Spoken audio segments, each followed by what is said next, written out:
आनन्दमानन्दकरं प्रसन्नं ज्ञानस्वरूपं निजबोधरूपं योगीन्द्रमीशं बहुरोगिवैद्यं श्रीमद्गुरुं नित्यमहं नमामि। श्रीमद्गुरुं नित्यमहं नमामि। ॐ यं ब्रह्मा वरुणेन्द्ररुद्रमरुतः स्तुवन्ति दिव्यैस्तवैः वेदैः साङ्गपदक्रमोपनिषदैः गायन्ति यं सामगा ध्यानावस्थिततद्गतेन मनसा पश्यन्ति यं योगिनो यस्यान्तं न विदुः सुरासुरगणाः। देवाय तस्मै नमः। देवाय तस्मै नमः। ॐ नारायणं नमस्कृत्य नरं चैव नरोत्तमं देवीं सरस्वतीं व्यासं ततो जयमुदीरये। बोलिए लक्ष्मी नारायण भगवान की जय हो। महादेव की जय हो। ओम इष्ट देवेभ्यो नमः, स्थान देवेभ्यो नमः, ग्राम देवेभ्यो नमः, एतत्क्रम प्रधान देवेभ्यो नमः, सर्वेभ्यो देवेभ्यो नमः, सर्वेभ्यो पितृभ्यो नमः, भगवते साम्ब सदाशिवाय नमः। हम हनुमते रूपनाथाय ओम सर्वेभ्यो देवेभ्यो नमो नमः। बोलिए लक्ष्मी नारायण भगवान की जय। कार्तिक मास की जय हो। बोलिए अपने अपने गुरु महाराज की जय हो। कार्तिक मास महात्म्य कथा में आज 15वां अध्याय है। बड़ा भयंकर युद्ध दानवेंद्र जालंधर और भगवान शिव के गणों के बीच चल रहा था। और आज एक बड़े वीरभद्र पर जालंधर ने प्रहार किया अपने प्रयोग से, और वीरभद्र के सिर से रुधिर बहने लगा, और वीरभद्र जी जो है पृथ्वी पर गिर गए। तो नाथ जी कहते हैं कि राजन पतितम वीरभद्रम तु दृष्ट्वा रुद्रगणा भयात आगमस्ते रणम हित्वा क्रोशमाना महेश्वरम। वीरभद्र को गिरा हुआ देख करके रुद्र के गण भय से रणभूमि छोड़ करके पुकार करते हुए शिव के समीप गए, भगवान शंकर जी के समीप चले गए। महाराज वीरभद्र जी गिर गए और उनका कोलाहल सुन करके चंद्रशेखर ऋष पर चढ़ करके, अपने बैल पर चढ़ करके हंसते हुए संग्राम में गए। तो भगवान रुद्र को आते हुए देख करके लौटे हुए गण जो पहले इधर उधर हो गए थे, चले गए थे, वापिस आ गए और सिंहनाद करके फिर बाणों की वर्षा से दैत्यों को मारने लगे। तो दैत्याश्च भीषणं दृष्ट्वा सर्वे चैव विरुद्रुः कार्तिक व्रतिनं दृष्ट्वा पातकानीव तद्भया। वे दैत्य भयंकर शिव जी को देख करके ऐसे भागने लगे जैसे कि कार्तिक का व्रत देख करने वाले को देख करके पाप भाग जाते हैं। अगर कोई कार्तिक का व्रत करने वाला हो उसको देख करके पाप भागने लगते हैं, ठीक ऐसे ही भगवान शंकर को देख करके वो राक्षस इधर उधर भागने लगे। इसके बाद जालंधर अपने दैत्यों को भागते देख करके क्रोध से हजारों बाणों को छोड़ता हुआ भगवान शिव की तरफ दौड़ा और शुंभ निशुंभ अश्वमुख कालनेमी बलाहक खड़रोमा प्रचंड और घस्मर आदि जो बड़े बड़े दैत्य थे वो सब वे मिलकर के शिव जी के ऊपर झपट पड़े और भगवान शिव ने अपने गणों की सेना को बाण रूपी अंधकार से ढकी देख करके दैत्यों के बाण जाल को काट करके अपने बाणों से आकाश को आच्छादित कर दिया। तो उस समय उन्होंने दैत्यों को अपने बाणों की आंधी से व्याकुल कर दिया और प्रचंड बाणों के समूह से उनको पृथ्वी पर गिरा दिया।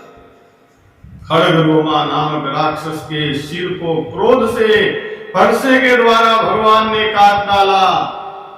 जो बलाहक नाम का राक्षस था उसके सिर के खटवांग से 2 टुकड़े कर दिए और वो जो भस्मर नामक दैत्य था जो पहले दूध बन करके आया था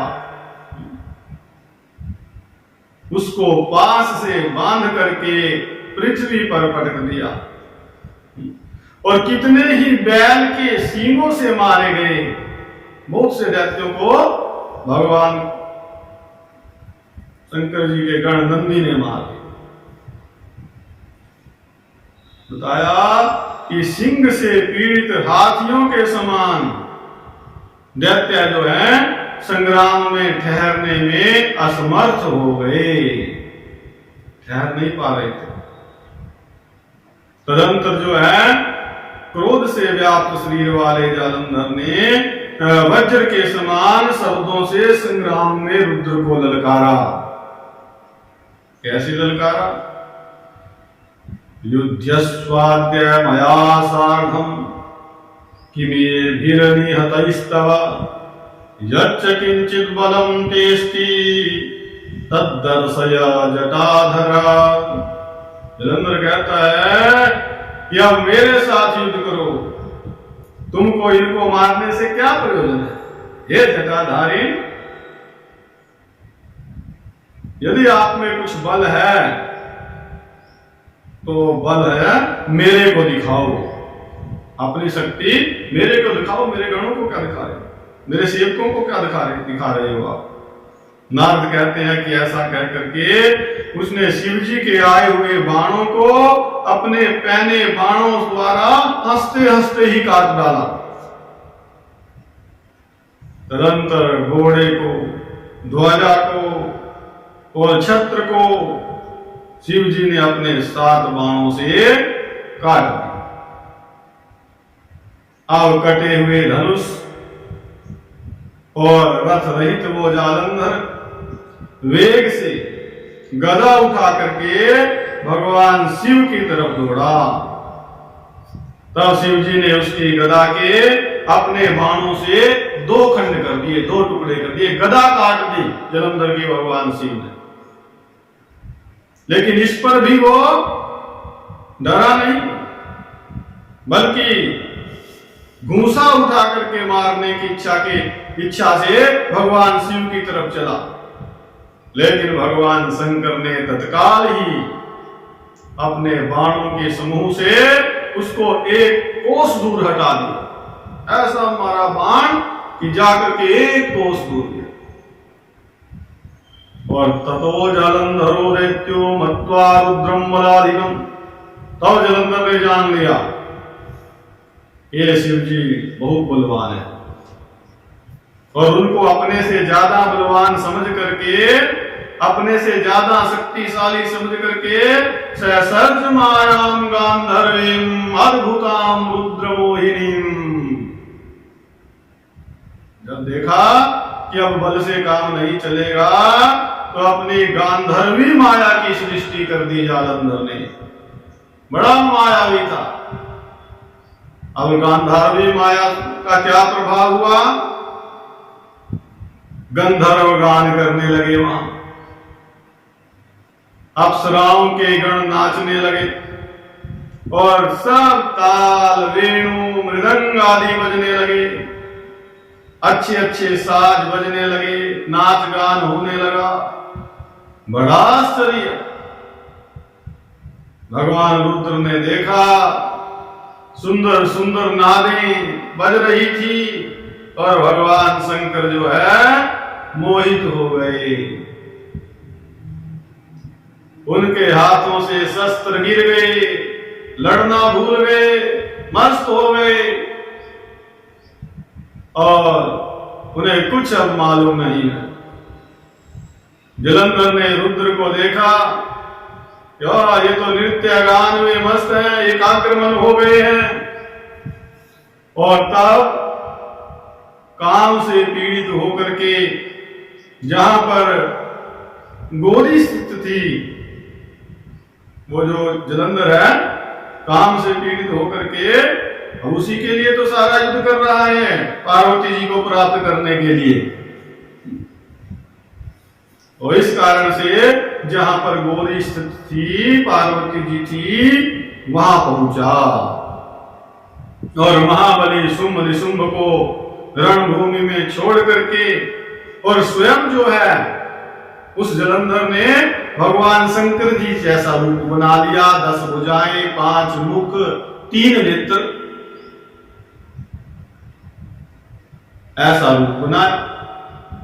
तो महावृषभ मारूढ़ सैभूव जलंधर अथ रुद्रम समायांतम आलोक्य भववल्लभा। जालंधर जो है एक बड़े बैल पर चढ़ा और पार्वती जी ने देखा कि शिव जी आ रहे हैं। सोचा जो शंकर जी जैसा रूप था, दूर से देखा तो शिव जी ही लगते थे, बड़ा मायावी था। पार्वती जी ने देखा कि शंकर जी आ रहे हैं, शिव जी आ रहे हैं, तो अपनी सखियों के मध्य से उठ करके उनके दर्शन के लिए रास्ते में आकर के खड़ी हो गई। तो दैत्यों के राजा उस जलंधर ने जब सुंदर अंगों वाली पार्वती जी को देखा तो उसका तेज स्खलित हो गया देखते, और पाप के प्रभाव से जो पार्वती जी को बुरी नजर से देखने का, बुरी दृष्टि से देखने का उसने पाप किया, उसके कारण तुरंत उसके जो अंग थे शरीर के सारे जड़ हो गए और केवल इसी से, इस दृश्य को देख करके ही पार्वती जी जो है समझ गई कि ये तो दानव है। और तब भय से व्याकुल होकर के अंतरहित हो शीघ्र उत्तर दिया और स्वयं जो है मानसरोवर की ओर चली गई। इसके बाद वो दैत्य जो है क्षण भर में बिजली के समान दीप्तिमती पार्वती जी को वहां ना पा करके, जब उसने देखा कि पार्वती जी तो यहां है नहीं, जैसे भी घबरा गया था, तो तुरंत वहां से भागा और युद्ध भूमि में पहुंच गया। जहां भगवान शंकर विद्यमान थे वहां पहुंच गया। अब पार्वती जी ने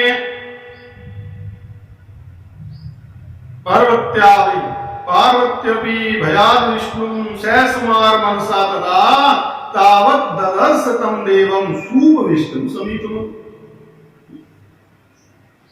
सूप विष्णु समीपगम मतलब जैसे ही याद किया वैसे ही विष्णु भगवान पास ही बैठे हुए देखे।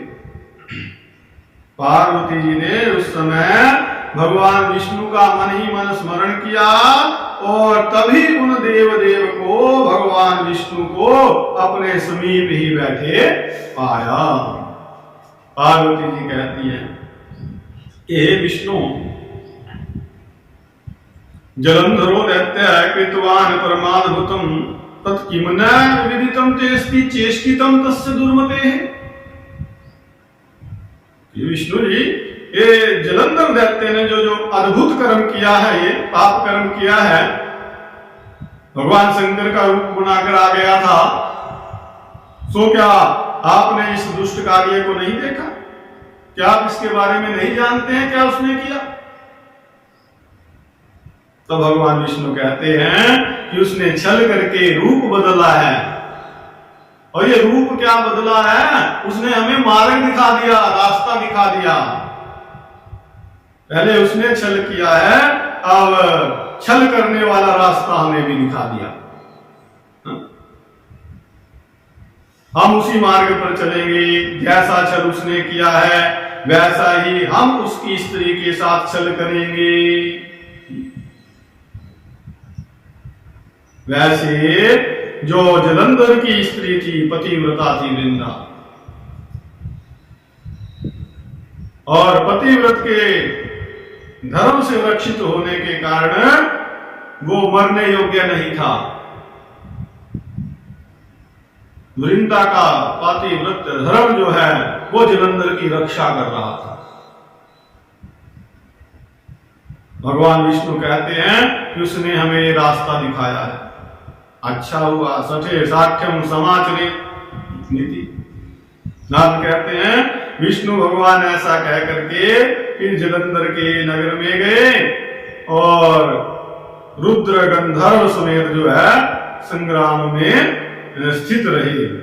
और तब माया को अंतर ध्यान हुई देख करके शिव जी को अज्ञान हुआ, जो हो ये क्या माया थी, गंधर्वी माया, कहां गई महादेव? तो जैसे ही भगवान शंकर को ज्ञात हुआ कि ये माया थी, उसी समय भगवान शिव ने मन ही मन विस्मित होकर के क्रोध से युद्ध के लिए फिर जलंधर पर चढ़ाई की। और उस दैत्य ने फिर रण में आए हुए शिव को बाणों के समूह से आच्छादित कर दिया। अब जालंधर ने इतने बाण चलाए कि शंकर जी ढक गए बाणों से। देखो क्या दृश्य है, इतना शक्तिशाली जलंधर दिखाए। अब आगे शंकर जी क्या करते हैं, ये कल की कथा का विषय है, 16वें अध्याय का विषय है। तो यहीं पर 15वां अध्याय जो है विश्राम को प्राप्त होता है। और ये शंकर भगवान की कार्तिक मास की बोलिए सभी देवी देवताओं की, सभी सिद्धों की, सभी संतों की, सभी भक्तों की, और ये सभी विप्रों की, सभी श्रोताओं की, बोलिए अपने अपने गुरु महाराज धर्म की, अधर्म का प्राणियों में विश्व का जयकाराई